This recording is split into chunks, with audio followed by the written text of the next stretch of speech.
अवधूत चिंतन श्री गुरुदेव दत्त श्री स्वामी समर्थ. तुम्हा सर्वांचं आपल्या चॅनलमध्ये खूप खूप स्वागत करते आणि आजच्या या नवीन व्हिडिओला सुरुवात करते. आज दिनांक 23 नोव्हेंबर 2024 रोजी शनिवारच्या रोजी आलेली आहे कालभैरव जयंती. कालभैरव जयंतीला सर्वजण व्रत उपासना करत असतात. या दिवशी व्रत केल्याने कालभैरवांची कृपा प्राप्त होते, कारण आपल्या हातून काही चुका या घडत असतात, काही पाप आपल्या हातून होत असतात. आणि कालभैरव जयंतीला हा जो दिवस आहे तर हा पापी लोकांना, अत्याचारी लोकांना, अन्यायी लोकांना शिक्षा देण्याचा दिवस म्हणून मानला जातो. आणि म्हणूनच या दिवशी कालभैरवांचा आशीर्वाद प्राप्त होण्यासाठी व्रत केले जाते. तसेच या दिवशी कालभैरवांच्या मंदिरात जाऊन कालभैरवांची पूजा सुद्धा केली जाते. परंतु तुम्हाला आज कालभैरव जयंती निमित्त काहीच करणे जरी शक्य झाले नाही, जसे की व्रत करणे शक्य झाले नसेल, कालभैरवांची पूजा करणे तुम्हाला शक्य झाले नसेल, कोणतीही सेवा आणि उपाय तुम्हाला करणे शक्य झाले नसेल, तर आज रात्री झोपण्यापूर्वी फक्त हा एक मंत्र तुम्ही म्हणा. तुम्हाला कालभैरवांचा आशीर्वाद प्राप्त होऊन तुमच्या जीवनातील सर्व संकटे, अडचणी, नकारात्मक ऊर्जा, दारिद्र्य नष्ट होईल आणि तुमच्या मनातील प्रत्येक इच्छाही पूर्ण होईल. तर असा हा कोणता मंत्र आपल्याला म्हणायचा आहे याबद्दलची संपूर्ण माहिती आजच्या या व्हिडिओमध्ये मी तुमच्यासोबत शेअर करणार आहे. त्यामुळे तुम्ही हा व्हिडिओ स्किप न करता शेवटपर्यंत पाहत राहा. चॅनलवरती नवीन असाल तर चॅनलला नक्की सबस्क्राईब करा आणि असेच नवनवीन आणि माहितीपूर्ण व्हिडिओ पाहण्यासाठी बेल आयकॉनला देखील प्रेस करा आणि कमेंट बॉक्समध्ये ओम कालभैरवाय नमः लिहायला विसरू नका. महादेवांचे एक रूप म्हणजेच कालभैरव.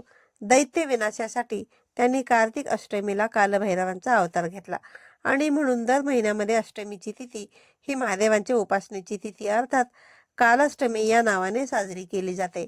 मात्र कार्तिक अष्टमीला अर्थात आज 23 नोव्हेंबरला कालभैरव जयंती आहे. भैरव हा शक्तिपीठांचा रक्षक आहे, त्यामुळे सर्व शक्तिपीठांच्या ठिकाणी भैरवाचे स्थान हे असतेच. असे सांगितले जाते की कालाष्टमीच्या दिवशी कालभैरवांचा जन्म झाला होता, त्यामुळे कार्तिक महिन्यातील अष्टमीला कालभैरव अष्टमी असे देखील म्हटले जाते. प्रत्येक महिन्याच्या कृष्ण पक्षातील अष्टमी ही कालभैरवांना समर्पित असते, त्यामुळे प्रत्येक महिन्यामध्ये कालाष्टमी असतेच. पण या सर्वात महत्त्वाची कार्तिक महिन्याची कालाष्टमी असून हा दिवस पापी, अत्याचारी व अन्यायी लोकांना शिक्षा देण्याचा दिवस म्हणून मानला जातो. या दिवशी सर्वजण कालभैरवांची उपासना करत असतात, जेणेकरून आपल्याला कालभैरवांची कोणतीही शिक्षा ते आपल्याला करू नयेत. कारण आपल्याकडून कोणताही पाप, कोणत्याही चुका जर ज्या झाल्या तर त्या होत असतात आणि त्या पापाची शिक्षा ही आपल्याला भेटू नये म्हणून कालभैरवांची पूजा आपण करत असतो. आता काही कामामुळे सर्वांनाच कालभैरवांची उपासना या दिवशी जर नाही झाली, करणे शक्य नाही झालं, किंवा कोणतीही सेवा तुम्हाला जर करता येत नसेल आणि म्हणून आपल्याला रात्री बघा झोपण्यापूर्वी हा एक मंत्र म्हणायचा आहे. हा जो मंत्र मी तुम्हाला सांगणार आहे तर हा मंत्र तुम्हाला तुमच्या देवघरासमोर बसून म्हणायचा आहे. जर तुम्हाला देवघरासमोर बसून म्हणणे शक्य नसेल तर मग तुम्ही तुमचं एखादं काम करत असणार तर ते काम करता करता सुद्धा तुम्ही या मंत्राचे पठण केलं तरी सुद्धा चालेल. तर तुम्हाला ओम कालभैरवाय नमः, ओम कालभैरवाय नमः या मंत्राचा 108 वेळा जप करायचा आहे. अगदी शुद्ध मनाने, शांततेने, मनामध्ये सकारात्मक भावना ठेवून तुम्हाला ह्या मंत्राचं 108 वेळा पठण करायचे. ह्या मंत्राचं पठण केल्याने कालभैरवांची कृपा तुमच्यावरती प्राप्त होऊन तुमच्या जीवनातील सर्व संकटे, अडचणी, गरिबी नष्ट होईल. आता हा मंत्र म्हणून झाल्यानंतर तुम्हाला एक वेळा कालभैरव अष्टकमचं पठण देखील करायचं आहे. कालभैरव अष्टकम ही कालभैरवांची अतिशय उच्च कोटीची सेवा मानली जाते. या दिवशी ज्या घरामध्ये कालभैरव अष्टकमचं पठण केलं जाईल त्या घरामध्ये असणारी वाईट शक्ती, वाईट दोष, नकारात्मकता, इडा, पीडा, दरिद्री, नजरबाधा ही संपूर्णपणे नष्ट होऊन घरामध्ये सुख, शांती, समृद्धी नांदायला सुरुवात होते. कालभैरवाष्टकम जे आहे तर ते तुम्ही स्वामी समर्थ महाराजांच्या नित्यसेवेच्या या पोथीमध्ये दिलेलं आहे, तिथून तुम्ही पठण करू शकता. जर तुम्हाला लिहिता वाचता येत नसेल तर मग तुम्ही यूट्यूबवरती लावून देखील श्रवण केलं तरी सुद्धा चालेल. आणि समजा जर तुम्ही नित्यसेवा करत नसाल तर मग गुगलवरती जरी तुम्ही अगदी सर्च केलं तरी तुम्हाला सहजपणे हे मिळून जाईल. कालभैरवाष्टकम हे असे आहे की ओम देवे राज्यसेवे मान पावनादी पंकज व्यास यज्ञ सूत्र मेंदू शेखरम कृपाकरम नारदाते योगी वृंद वंदितम दिगंबरम काशिकापुरा दिनाथ कालभैरवम ओम भजे. तर या ओळींनी कालभैरवाष्टकमची सुरुवात होते. तर तुम्ही पाहू शकता की जिथे कुठे तुम्हाला भेटेल तिथून तुम्हाला सर्च करून हे कालभैरव अष्टकमचं एक वेळा पठण करायचं आहे. यानंतर दोन्ही हात जोडून तुम्हाला कालभैरवांचं नामस्मरण करायचं आहे. तुमच्या जीवनातील सर्व दुःख अडचणी दूर होण्यासाठी तुम्हाला प्रार्थना करायची आहे.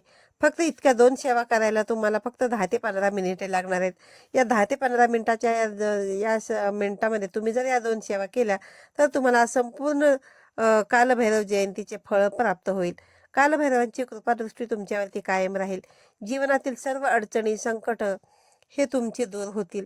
त्याचबरोबर या दिवशी तुम्हाला जर शक्य असेल तर तुमच्या घरी तुम्ही एखादा कुत्रा असेल किंवा जवळपास एखादा कुत्रा असेल तर त्या कुत्र्याला देखील तुम्हाला एक गोड चपाती जी आहे तर ती खाऊ घालायची आहे. जेव्हा बघा तुम्ही ही चपाती किंवा भाकरी कुत्र्याला खाऊ घालाल तेव्हा जे पाणी तुम्ही वापरणार तर त्या पाण्यामध्ये तुम्हाला थोडंसं गूळ टाकून ही जी चपाती आहे तर ती बनवायची आहे आणि ती चपाती तुम्हाला कुत्र्याला खाऊ घालायची आहे. कारण कुत्रा हे जे आहे तर ते कालभैरवांचं वाहन मानलं जातं. या दिवशी जे कोणी व्यक्ती कुत्र्याची पूजा करतो त्या व्यक्तीला सुद्धा कालभैरव प्रसन्न होतात. त्या व्यक्तींच्या सर्व इच्छा मनोकामना पूर्ण होतात. जीवनातील सर्व दुःख संकट दूर होतात. त्याचबरोबर तुमच्या मनातील प्रत्येक इच्छा देखील पूर्ण होण्यासाठी कालभैरवांची कृपादृष्टी तुमच्यावरती राहण्यासाठी आज तुम्हाला 5 लिंबू घ्यायचे आहेत आणि ते 5 लिंबू तुम्हाला कालभैरवांना अर्पण करायचे आहेत. असं केलं नाही त्यांची कृपा ही आपल्यावरती प्राप्त होऊन सर्व इच्छा मनोकामना पूर्ण होतात. तसेच तुमच्या घराजवळ एखादं शिव मंदिर असेल, कालभैरवांचं मंदिर असेल, त्या मंदिरामध्ये सुद्धा तुम्हाला 21 बेलपत्र अर्पण करायचे आहेत. 21 बेलपत्र अर्पण करताना प्रत्येक पानावरती ओम नमः शिवाय असं तुम्हाला लिहायचं आहे आणि ते तुम्हाला महादेवांना अर्पण करायचे आहे. यामुळे भूतबाधा, जादूटोणा, कामात येणारे अडथळे अशा सर्व नकारात्मक शक्तींचा नायनाट होतो. तर अशा पद्धतीने हे छोटे मोठे उपाय तुम्हाला आजच्या या कालभैरव अष्टक जयंतीला कालभैरव जयंतीला करायचे आहेत. आजच्या व्हिडिओमध्ये सांगितलेली माहिती तुम्हाला जर आवडली असेल तर व्हिडिओला लाईक करा, शेअर करा. पुन्हा भेटूया अशाच एका नवीन आणि माहितीपूर्ण व्हिडिओमध्ये. तोपर्यंत सर्वांना श्री स्वामी समर्थ.